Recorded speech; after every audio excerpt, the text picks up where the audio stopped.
तो आज हम लोग देखने वाले हैं और रिवाइज करने वाले हैं कुछ छोटे-मोटे और टॉपिक्स को जिसका नाम है आर्द्रता यानी कि ह्यूमिडिटी। अरे मच्छर आ गया यहाँ पे।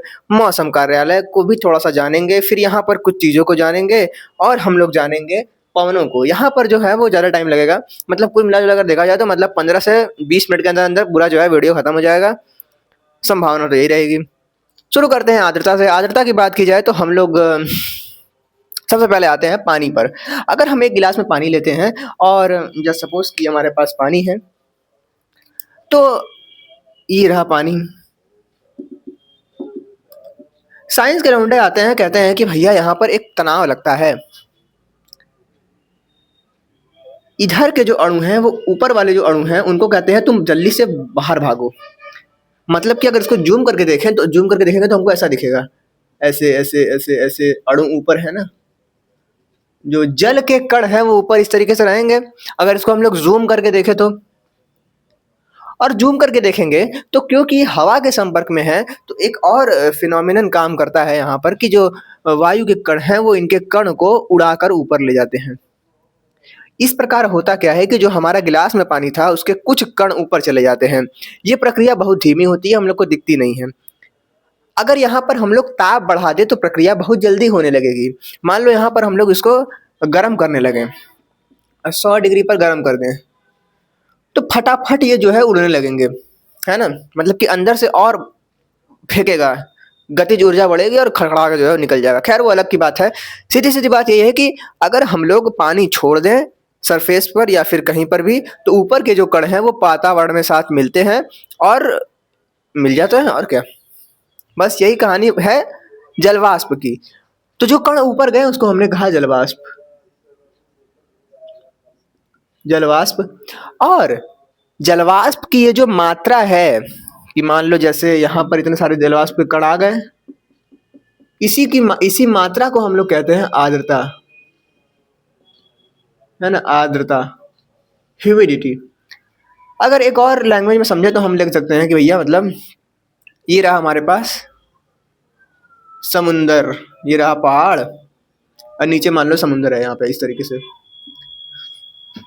आपको बोला गया कि यहाँ पर और यहाँ पर खोज करो और बताओ कि इन दोनों में क्या-क्या अंतर है। आप गए खोजने तो पता चला आपको कि आपने यहाँ का हवा लिया इतना, तो वहाँ पर पानी के कण ज़्यादा थे और यहाँ पर पानी के कण कम थे। पानी के कण ज़्यादा होने का कारण क्या था कि हम लोग यहाँ पर ही समुंदर है, समुंदर का पानी क्या हुआ ऊपर गया। अरे समुंदर भी तो ऐसा ही है ना, कण, कण, कण, कण, कण, वातावरण ऊपर जाएगा कण, नीचे के कण उसको ऊपर भेजेंगे, ये वाले कण भी स्वतंत्र होना चाहेंगे तो ऊपर जाएँगे। ऊपर जाएँगे तो क्या होगा? वातावरण में मिल जाएँगे और वातावरण में मिल जाएँगे तो इसी चीज़ को हम लोग कहेंगे जलवाष्प और जलवाष्प का इसी जो मात्रा है इसी को हम लोग कहते हैं आर्द्रता। तो हम लोग ये देखने को मिला कि यहाँ पर जलवाष्प की मात्रा कम है। तो जलवाष्प की मात्रा इतना लंबा वर्ड यूज़ करने के मुकाबले हम लोग यूज़ करते हैं एक छोटा-सा शब्द जिसको कहते हैं आर्द्रता। आर्द्रता। यहाँ पर कम है, यहाँ पर आर्द्रता ज़्यादा है, मतलब कि जलवाष्प की मात्रा ज़्यादा है। अगर हम लोग यहाँ पर आ जाएँ, रेगिस्तान में, थार में मान लो तुम आ गए और यहाँ पर तुम इतना हवा लिए और चेक किए, तुम पाओगे वहाँ पर न के बराबर पानी के कण हैं, है ना? न के बराबर पानी के कण हैं वहाँ की हवा में। तो यानी कि हम लोग कह सकते हैं कि ये यहाँ पर आर्द्रता क्या है? बहुत ही कम है। चलो भाई आते हैं टॉपिक पर। वातावरण में उपस्थित जलवाष्प की मात्रा को ही आर्द्रता कहते हैं, बता दिया है। वाष्पीकरण पर एक प्रभाव देखने को मिलता है। उस प्रभाव को हम लोगों ने कक्षा 9वीं में पढ़ा था। शायद आप लोगों को याद हो तो याद हो। उस प्रभाव का नाम है शीतलन प्रभाव, है ना? मैं यहाँ पर बताता हूँ शीतलन प्रभाव क्या है। फटाक से रिवाइज करेंगे यार, मतलब ज़्यादा समय भी नहीं है। चलो तो शीतलन प्रभाव देखने को मिलता है। मैं पहले यहाँ पे लिख देता हूँ फिर बताता हूँ। वाष्पीकरण पर शीतलन प्रभाव देखने को मिलता है। शीतलन क्या है? ये रहा पानी, कण को ऊपर लेके गया, तो यहाँ पर कण को तो लेकर गया ही, प्लस में ऊष्मा भी लेकर गया। जो ऊष्मा इसके पास थी ना, वो ऊष्मा भी लेके चला जाए। इसलिए हम लोग देखते हैं गर्म पानी जो है वो जब वातावरण के संपर्क में आता है, गर्म पानी है, ये गर्म है, तो जो कण ऊपर जा रहे हैं वो भी इसको ठंडा करने का काम करते हैं। आसपास के वातावरण से वो साम्यावस्था स्थापित करता है, ये तो है ही, परंतु इसके जो कण हैं जब ऊपर जा रहे हैं तो हम ये देखते हैं कि ये गरम गरम ठंडा होने लगता है। तो ये भी एक कारण हो सकता है। मैंने ये बोला कि कण ऊष्मा को लेकर जाते हैं, तो ऊष्मा यहाँ से चली गई तो यहाँ पर टेम्परेचर कम हो गया, शीतल हो गया, इसको कहते हैं शीतलन प्रभाव। अगर हम बात करते हैं अपने घड़े की, तो घड़े में पानी भर दिया हमने, यहाँ पर हम लोग को कहा जाता है कि बहुत छोटे छोटे छिद्र होते हैं जो हम लोग को आंखों से नहीं दिखते हैं, है ना। उसको हम लोग माइक्रोस्कोप में देखेंगे तो लगेगा कि हाँ ऐसे ऐसा कुछ छिद्र दिखेगा, इसे ऐसे करके ऐसे करके ऐसे करके छिद्र दिखेगा, है ना, इस तरह का छिद्र दिखेगा यहाँ पर। तो उसी छिद्र में से रिस कर पानी के कण जो है, छोटे छोटे कण, वो यहाँ से निकलते हैं और कहाँ निकल जाते हैं, वातावरण में मिल जाते हैं। आपसे कोई कहे कि अभी आप जहाँ बैठे हो क्या वहां पर आसपास पानी है, तो आप बोलोगे हाँ पानी है, आपको दिख नहीं रहा है, मगर यहाँ पर तो हाइड्रोजन भी है, ऑक्सीजन भी है, दूर दूर है इसलिए गैसेस फॉर्म में है, इसलिए हम लोग को दिख नहीं रहे हैं, यहाँ पर ही पानी है मतलब। चलो भाई, तो यहाँ से ये निकला निकला तो कण तो लेकर गया ही, साथ में उष्मा भी लेकर गया। तो उष्मा निकल गई तो ये पानी ठंडा हो गया। ठीक है, अब बताओ, ये है एक स्थान जहाँ पे कपड़ा टंगा हुआ है, गीला कपड़ा है, और ये है एक स्थान जहाँ पर, यहाँ मतलब पहाड़ बना दिया मैंने, मतलब चलो ठीक है, यहाँ पर भी कपड़ा टंगा हुआ है। ठीक है, यहाँ पर अभी थोड़ी देर पहले वर्षा हुई थी और यहाँ पर तेज घाम है, मतलब धूप है। ठीक है, यहाँ पर धूप है। आप बताओ कहाँ पर जल्दी कपड़ा सूखेगा? आप कहोगे यहाँ पर ज्यादा कपड़ा सूखेगा, क्योंकि यहाँ पर तो घाम है तो ताप का प्रभाव पड़ रहा है।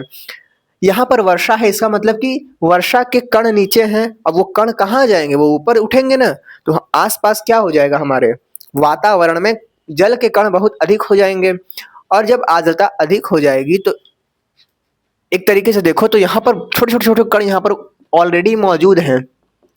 तो हमको ये देखने को मिलेगा कि ये जो कपड़ा है ना, वो बहुत धीमे सूखेगा।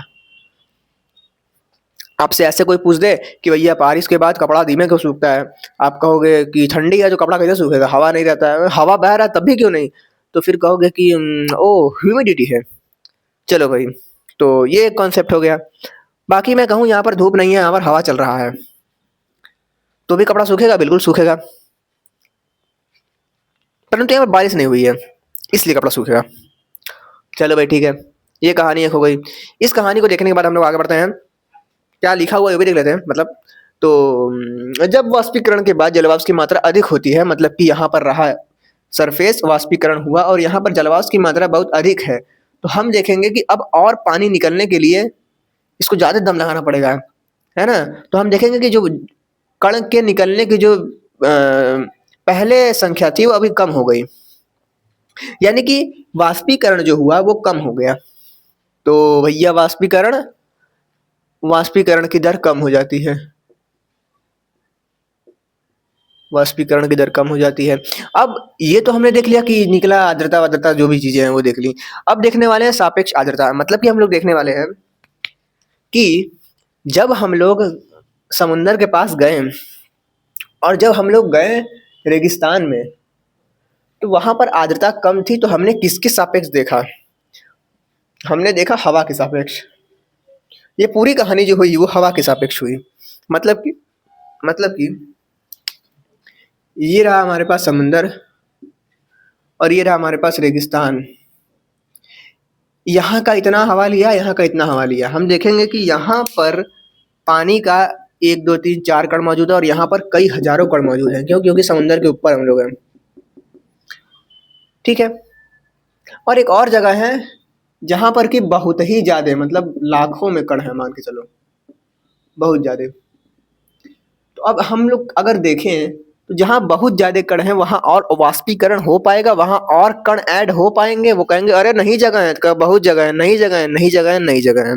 यानी कि यहाँ पर खुद ही जब भरा हुआ है तो और वाष्पीकरण नहीं हो जाएगा, तो मतलब कि ये संतुष्ट है, मतलब कि हम कहेंगे संतृप्त है। और वही कहानी यहाँ पर हमने लिखी है कि बहुत सारे चीजें हैं, यहाँ पर बहुत सारे कण हैं, तो हम इसको कहेंगे संतृप्त, और इसको कहेंगे हम लोग 100% ह्यूमिड, मतलब कि पूरा भरा हुआ है यार। ह्यूमिडिटी लिख देता हूँ। चलो भाई, आगे देखें तो यहाँ पर हम देख सकते हैं कि लगभग 60 से 80% तक भरा हुआ है। 60 से 80% भरा हुआ है, तो ये लगभग हम कहेंगे आर्द्र मौसम है यहाँ पर।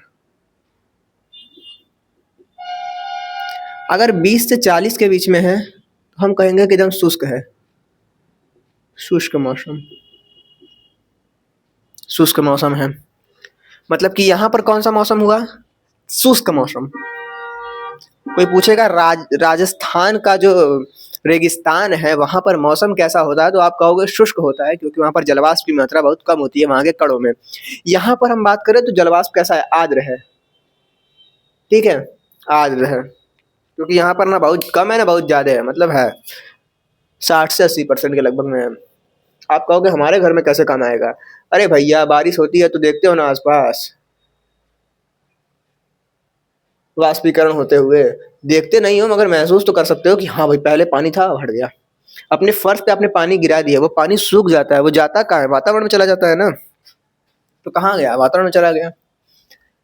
मापा जाता है इसको हाइड्रोमीटर द्वारा, ये भी आपको याद रखना है। और सापेक्ष आर्द्रता को हम लोग कैसे लिखते हैं? अब मान लो हमारे अपने आसपास की बात करूँ तो यहाँ पर बहुत ज़्यादा ठंडी अभी मतलब है, तो ये मान सकता हूँ मैं कि मतलब 50% ह्यूमिडिटी है, बस 50% सापेक्ष आर्द्रता है मेरे आसपास, ऐसा ऐसा मैं कह सकता हूँ, है ना।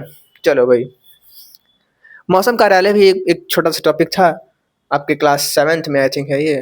तो मौसम कार्यालय वेदर स्टेशन, यहाँ मौसम की भविष्यवाणी करने के लिए तापमान, दबाव, आर्द्रता, हवा की गति और बारिश जैसे स्थितियों, वायुमंडलीय स्थितियों को नापने के लिए उपकरण होते हैं, और ये बताते हैं कि मौसम कैसा होगा, कैसा है और कैसा था, ये तो पता चल ही जाता है। तो कैसा होने वाला है मौसम, ये मुख्य तौर पर ये बताते हैं। बाकी हम आगे बढ़ें तो एक AWS करके है, फुल फॉर्म याद कर लो, ऑटोमेटेड वेदर स्टेशन। बाकी बात करते हैं हम लोग इसकी, अर्थ, ये भी छोटी सी टॉपिक है, इसको भी देख लेते हैं। ये रहा हमारे पास अर्थ। 18 किलोमीटर तक जाएंगे तो हमारे पास क्या आएगा, यहाँ बताता हूँ। ये रहा हमारे पास अर्थ, 18 किलोमीटर गए ऊपर तो हम कहेंगे हम क्षोभ मंडल में हैं। 50 किलोमीटर चले गए तो हम कहेंगे समताप मंडल में हैं। 80 तक चले गए तो हम कहेंगे मध्य में हैं। फिर ऊपर 80 के ऊपर चले गए, 80 से 400 किलोमीटर, तो ये हमारा हो जाएगा आयन मंडल। और ऊपर कई हजारों किलोमीटर तक देखा जाए, 400 के पार, 500 के पार, तो हम लोग देखेंगे बाह्य मंडल, बहिर्मंडल कहा जाता है। तो यहाँ पर वही सेम कहानी है। यहाँ पर ये क्या हुआ, हमारे पास क्षोभ मंडल हो गया, इसी पर हम लोग सब कुछ देखते हैं, कौवा, बिरयानी, मतलब जो भी चीजें हम लोग देखते हैं यहीं पर देखते हैं। हवा हवा हवा की मात्रा ऊपर जाकर थोड़ा सा कम हो जाता है। समताप मंडल की बात करें, समताप मंडल में हम लोग को O3 गैस यानी कि ओजोन परत वाली एक लेयर देखने को मिलती है, जो कि धीरे धीरे ग्लोबल वार्मिंग के प्रभाव में आ रही है, तो इसमें प्रभाव पड़ रहा है। दूसरा 50 किलोमीटर तक हम लोग कहते हैं समताप मंडल। फिर आता है मध्य, फिर आता है आयन। अब आते हैं हम लोग पवनों पर। इतना पढ़ने के बाद अब आते हैं हम लोग पवनों पर। पवन बड़ा खतरनाक चीज है। एक बड़ा बढ़िया सा डायग्राम दिया था, अर्थ बना हुआ था उसमें और मार तीर बनाया हुआ था। तो उन तीर को अगर समझना है तो फिर इस वीडियो को देखना आपके लिए वरदान होगा, मतलब कसम बता रहा हूँ। बनाते हैं हम लोग अर्थ को, अर्थ बना ले हम लोग। अर्थ पर, अरे यार सही है, बढ़िया नहीं लग रहा है। तो अर्थ पर हम लोग बात करें तो एक चीज हम लोग को पता होगी कि भैया भूमध्य रेखा पर जो होता है, भूमध्य रेखा पर जो तापमान है वो बहुत ज्यादा होता है। क्यों? क्योंकि वहां पर सूर्य का प्रकाश डायरेक्ट आता है ना। सूर्य का प्रकाश वहां पर डायरेक्ट आता है, इसलिए वहां पर तापमान क्या होता है, ज्यादा होता है। और वहीं अगर ध्रुव की बात करें, ध्रुव पर तापमान कम होता है, क्योंकि वहां पर सूर्य का प्रकाश न के बराबर जाता है। तो एक और चीज हम लोगों ने देखी है कि अगर कहीं पर तापमान ज्यादा रहता है तो उसके कण हल्के हो जाते हैं, और हल्की चीजें कहाँ जाती हैं, आसमान में चली जाती हैं, उड़ जाती हैं, है ना। इसीलिए कोई लड़का हल्का रहता है तो कहता है अरे तुम उड़ जाओगे हवा चलेगा तो। जैसे हम लोग को सुनने को मिलता है जनरली दोस्तों के द्वारा, हवा हवा चलता है तो दोस्त कहते हैं कि संभालना अपने आप को नहीं तो उड़ जाओगे। तो ये रहा हमारे पास जियोइड वाला शेप वाला हमारा पृथ्वी। जस्ट इमेजिन कि पृथ्वी ही है, ठीक है, जस्ट इमेजिन कि पृथ्वी ही है। ये रहा हमारे पास 0 डिग्री। चलो भाई, अब कहानी आती है हम लोगों की यहाँ पर, बहुत ज़रूरी कहानी जो कि आपको जानना बहुत ज़्यादा ज़रूरी है। चलो यार, तो ये कहानी कैसी है। यहाँ पर ये रहा हमारा भूमध्य रेखा, ठीक है, ये रहा हमारा पृथ्वी का सतह, ऐसे हमने फ्लैट कर लिया। तो 0 डिग्री पर हमारा तापमान क्या है, बहुत ज़्यादा है। तो तापमान बहुत ज़्यादा रहेगा तो यहाँ के कण ऊपर चले जाएंगे, तो यहाँ पर प्रेशर क्या हो जाएगा, वायुमंडलीय दाब क्या हो जाएगा, कम हो जाएगा। तो वायुमंडलीय दाब कम हो जाएगा तो क्या हो जाएगा, हम लिखेंगे प्रेशर कम है। यानी कि हमें क्या समझ में आया कि यहाँ पर प्रेशर जो है वो कम है। क्या है, प्रेशर कम है। अब ये हवा क्या हुई, हवा जो है वो ऊपर जाएगी। वीडियो लंबा बन चुका है, लगभग 15 मिनट का, और लंबा बनेगा वीडियो भी, समझ कर को, है ना, 20 मिनट मान के चलो।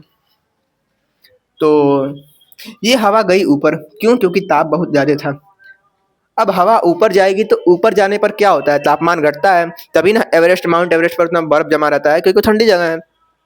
जब ऊपर गया तो हवा ठंडा हुआ, पहले गर्म था, ऊपर जाकर ठंडा हो गया। अब ठंडी चीज़ तो मैंने कहा था, ठंडी चीज़ मतलब भारी चीज़, भारी चीज़ मतलब वो नीचे आएगी।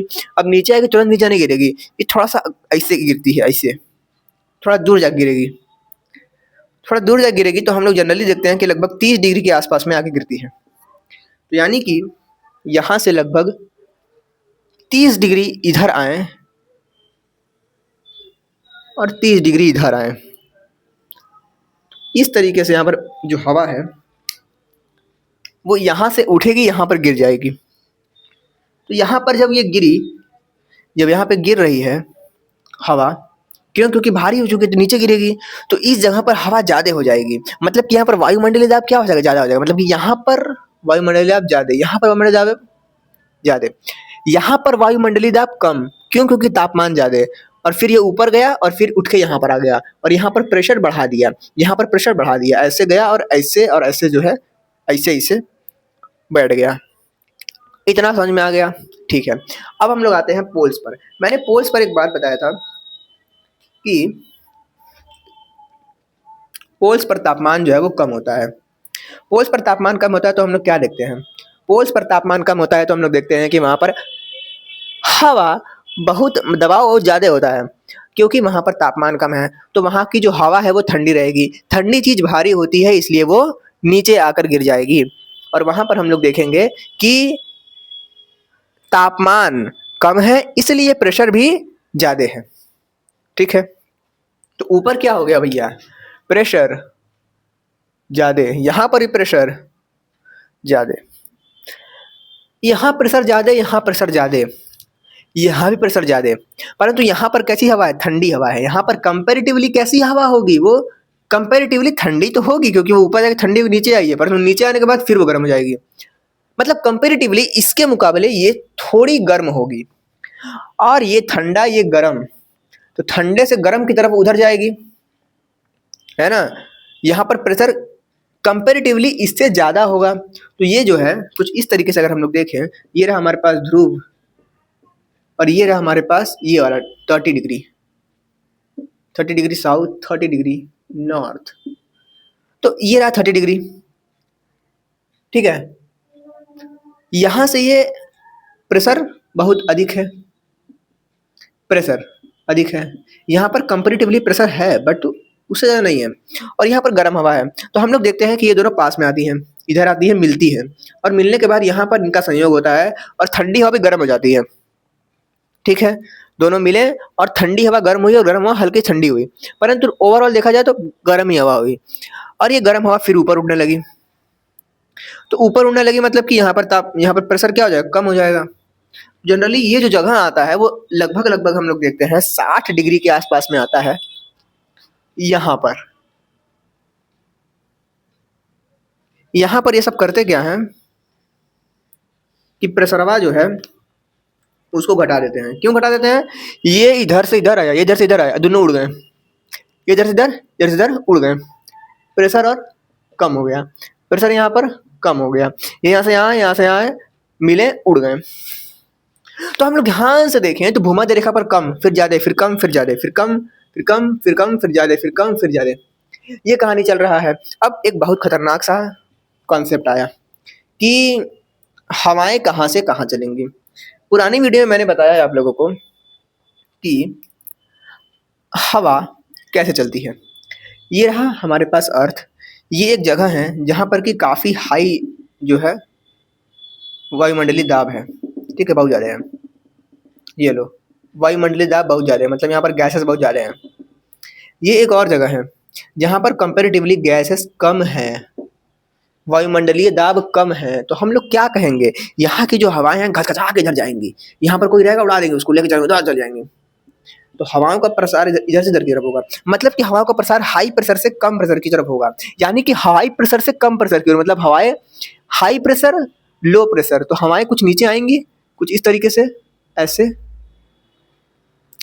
यहाँ की बात करें इन दोनों क्षेत्र की, तो यहाँ पर हाई प्रेशर, यहाँ पर कम प्रेशर, तो हाई से कम की ओर मतलब ऊपर की तरफ जाएंगी। ठीक है, यहाँ पर लो प्रेशर, यहाँ पर हाई प्रेशर, हाई से लो यानी नीचे की तरफ आएंगी। हवाएं ऊपर, इधर की जो हवाएं हैं वो नीचे की तरफ आएंगी। यहाँ पर लो प्रेशर, यहाँ पर हाई प्रेशर, तो हाई से लो मतलब इधर से इधर जाएंगी, मतलब ऐसे। ठीक है, यहाँ पर हाई, यहाँ पर लो, नीचे, हाई से लो, हाई से लो, यहाँ पर हाई से लो मतलब ऊपर, हाई से लो मतलब ऐसे। अब एक वैज्ञानिक आए, उन्होंने कहा कि ये हवाएं सीधे नहीं चलती हैं। तुम पहले ये बताओ कि पृथ्वी घूर्णन गति करती है। बोलेंगे हाँ, तो फिर हवाएं सीधे ऐसे नहीं जाएंगी। पृथ्वी की दिशा जब ऐसे घूम रही है तो उन्होंने नोटिस किया कि हवाएं कुछ ऐसे ऐसे जा रही हैं, है ना। हवाएं पृथ्वी के घूर्णन गति के कारण अपनी दिशा को एकदम स्ट्रेट न करके हल्का सा मुड़ा हुआ पाती हैं, और हम लोग देखते हैं कि ये ऐसे घूमने के कारण ऐसे घूम जाती है। हवा अगर ऊपर जा रही है तो ऐसे घूमेगी, और नीचे जा रही है तो उल्टा घूमेगी। तो उन्होंने एक सिद्धांत दिया, वो कहते हैं कि ये रहा पृथ्वी, ये रहा उत्तरी गोलार्ध या दक्षिणी गोलार्ध। उत्तरी गोलार्ध में जो पवन है और दक्षिणी गोलार्ध में पवन है वो चलती हैं। उत्तरी गोलार्ध की पवनें अपने दाईं ओर मुड़ती हैं, दक्षिणी गोलार्ध की पवनें अपने बाईं ओर मुड़ती हैं।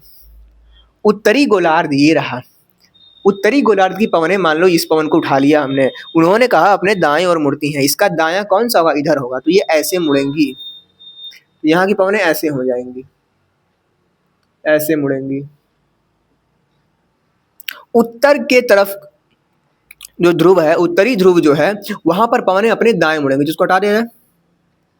तो ये ऐसे उल्टा है, तो ऐसे उल्टा करके देखो, तुम्हारा दाहिना इधर होगा, है ना। तो ये कैसे घूमेगी, ऐसे घूमेगी इधर की तरफ। अब कहोगे पृथ्वी तो ऐसे घूम रही, तो ऐसे कहाँ घूम रही है, सिद्धांत है यार। लो भाई, तो ये हो गया। यहां पर पवन उत्तरी गोलार्ध में है, नीचे की तरफ तो ऐसे, तो इसको मिटा दूंगा, ऐसे ऐसे ऐसे ऐसे। लो भैया, उन्होंने कहा दक्षिणी गोलार्ध में पवन अपने बाएं तरफ जो है मुड़ के चलती हैं, अपने बाएं तरफ, अपने बाएं तरफ। इसका बायां इधर, इसका दायां इधर, तो बाएं तरफ मतलब इधर, तो मतलब इधर आ जाएगी इससे। आप कहोगे क्यों, क्योंकि उन्होंने सिद्धांत दिया था।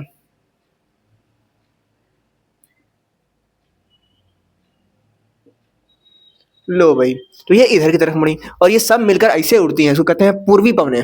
यूं यूं। ये कैसे घूमेगी, इसका बायां देखे तो ऐसे, देखे तो ऐसे, मतलब कि अपने ऐसे घूमेगी।